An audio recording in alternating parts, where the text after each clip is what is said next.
Hi, it's Jamie from Evolution 5. In today's video, we're going to talk about letters of intent, LOIs, which is the abbreviation for letters of intent.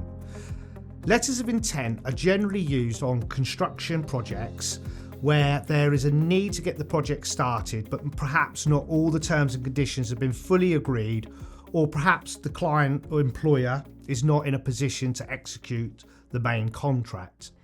The letter of intent will enable the works to commence and progress to be made whilst the full terms and conditions are being agreed between the employer and the contractor.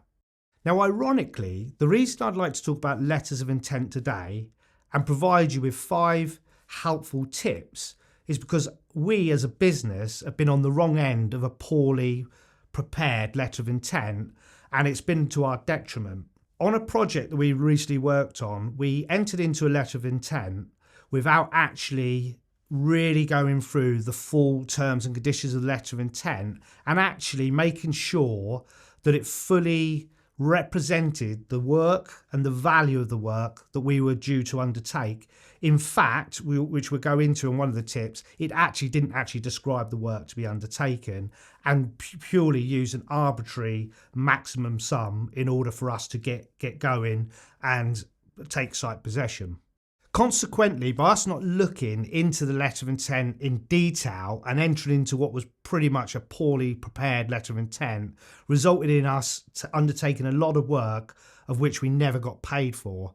So as you can probably appreciate, we learnt a very, very hard lesson in not actually paying attention or going through the details of a letter of intent.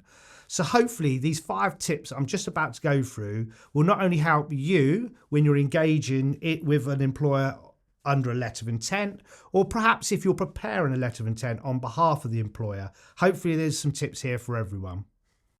Tip number 1. Might sound obvious, the terms and conditions. So what are the terms and conditions of the letter of intent? Typically, when solicitors or surveyors are putting together a letter of intent on behalf of the employer, they're normally basing the terms and conditions on the contract that was intended during the tender stage. So that could be an NEC4, it could be a JCT design and build, JCT standard form, JCT intermediate, you get the picture. So that's typically how the terms and conditions will be referred to in the letter of intent. However, as you appreciate, when we put together a contract, we have the contract particulars. So it's really, really important that the particulars as per the tender or the particulars as per the agreement up to the point of letter of intent are stated in the letter of intent. So it's very, very clear what the 2 parties have agreed to when they're referring back to a contract that hasn't been yet executed. So terms and conditions are really, really important.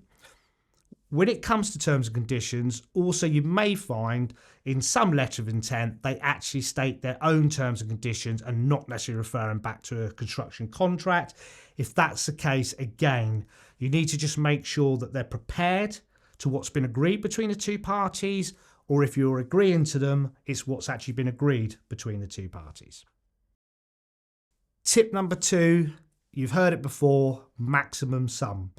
So quite often letters of intent give a maximum sum of which can be expended under the letter of intent, which will usually have been prepared, as I said, by a solicitor or a surveyor on behalf of the employer. However, we see it all too often where the maximum sum might say 100 grand, 150 grand, 200 grand, 300 grand. What we need is a breakdown of that maximum sum. So what does that maximum sum include? Where did the numbers come from? Are they based on your tender? Are we cherry picking out elements of the tender in order to facilitate the start of the works on site? Enabling works, demolition, asbestos removal, whatever it might be on your construction project, it's important we don't just come up with an arbitrary number in order to get going, and we actually think about what that number constitutes. So that leads nicely on to tip number 3. What is the works that are being instructed under the letter of intent? So under letter of intent, we would fully expect to see the works of which are being instructed. So again, I just mentioned that could be demolition, it could be strip out, it could be asbestos. It all depends on the nature of the project. But it's really important that what is being instructed and what you as a contractor might be due to undertake or start on site or organise is in fact covered under the letter of intent.